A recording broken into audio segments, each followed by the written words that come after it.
One thing I couldn't be without when feeder fishing at any venue these days are my distance sticks. And I know some people are a bit neggy about them and a bit old fashioned, just count your turns or just eye your feeder in. For me, it's just not accurate enough, and these offer a load of advantages. First of all, I know exactly to the metre where I'm fishing, so if I catch some fish on a venue that I fish a lot, I've got a little record of exactly how far it is. If there's a feature a certain distance out, I've had it on the River Trent a few times, bit of a shelf, bit of a gravel bar, I know how far out it is in that certain area.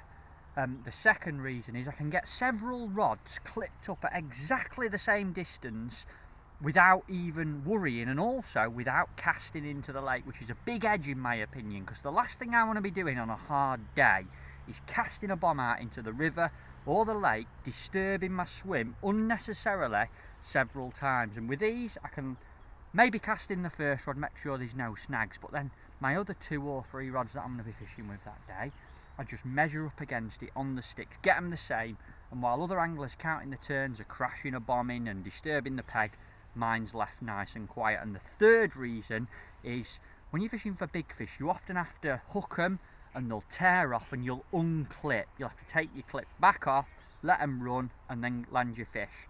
Now if that happens, which it does a lot on commercials these days, you don't have to worry about getting your feeder in exactly the same spot. All you do is get back up, back on the sticks, count your turns around the sticks to the same place that you were fishing. You might have been catching really well there, and you know that you're casting into the same spot. You're not guessing, get back into that zone where the fish are. Now, in terms of actually using distance sticks, everyone has their own ways.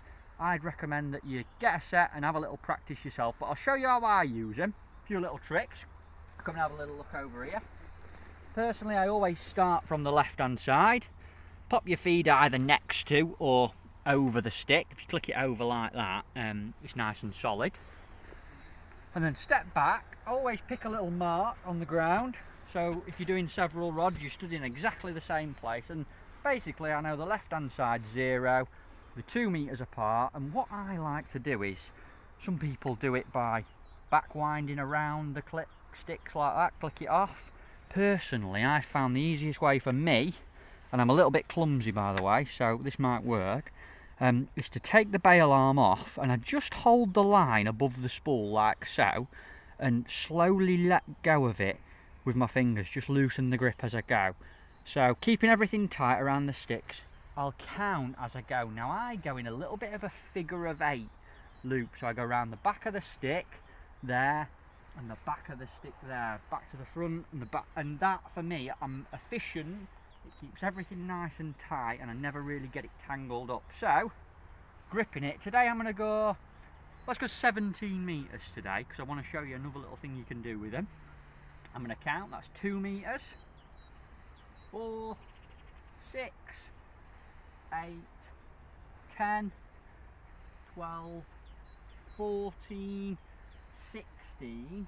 Now, to go 17 I'm going to have to end halfway along, but as you can see, if you come and have a little look here gang, halfway between the sticks I've actually got a little toggle and I can move that to wherever I want. But today I'm going 17 metres, I know it's 16 to this point and then back 1 metre into the middle, and I've got my little mark there. So what I'll do now, that's my first rod done, I'm going to get my other rod, go and get it out and clip it up to exactly the same space without disturbing my swim, casting it in, and I'm 100% accurate.